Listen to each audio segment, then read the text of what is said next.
Hello guys, this is Nestor Lopez at ito ang aking project last 2 years ago.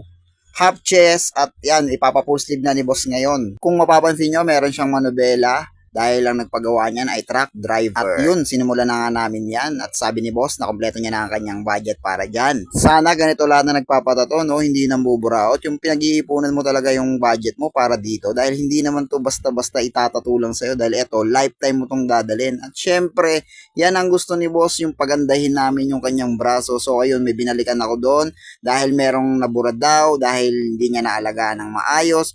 So ako naman okay lang naman na ayusin ko yun. At willing naman akong ayusin yan dahil ako ang gumawa niyan at aalagaan ko rin ang mga tattoo ng aking mga kliyente. At ito na nga, isa ito sa mga pinakamahirap na design, yung mga Polynesian. Hindi siya basta-basta Polynesian lang nagagawin. Kapag tinitignan mo, mukha lang madaling gawin pero hindi siya ganun kadali, lalo na kapag fine line. Kailangan pantay-pantay ang linya nito, hindi basta-basta mong guguhit lang. Napakahirap nito at lalong napakahirap dahil micro, dahil maliliit ang mga ginagawa naming Polynesian na to. Kakain ito ng napakahabang oras. Nag-start kami neto ng alas 8 ng umaga at natapos kami neto ng mag-aalas 10 na ata ng gabi. At bilib ako kay boss, napakalakas ng kanyang resistensya. Saan kaya kumukuha to ng lakas? Napakahaba ng kanyang tolerance sa sakit. Pero hindi rin namin natapos dahil pagdating sa siko ay sobrang sakit na talaga dahil dun talaga yung parte na pinaka-weakness sa lahat kapag tinatatuan ang bandang siko. Sobrang sakit nito at hindi mo kakayanin. Ewan ko lang anong pakiramdam nun kasi wala pa akong tattoo sa siko at hindi ko alam kung anong pakiramdam nun. Pero sabi nila sobrang sakit.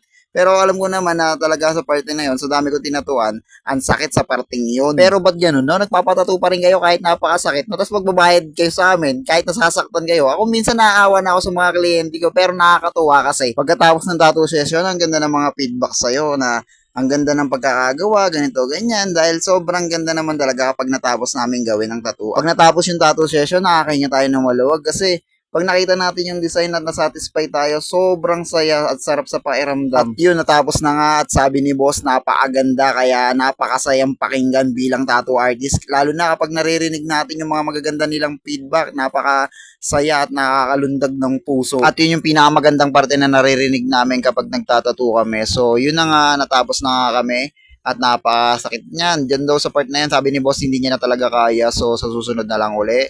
So guys, thank you for watching at sunod-sunod meron pa kaming second session. Sana matapos na namin yan sa susunod. At salamat sa panonood. God bless. Goodbye!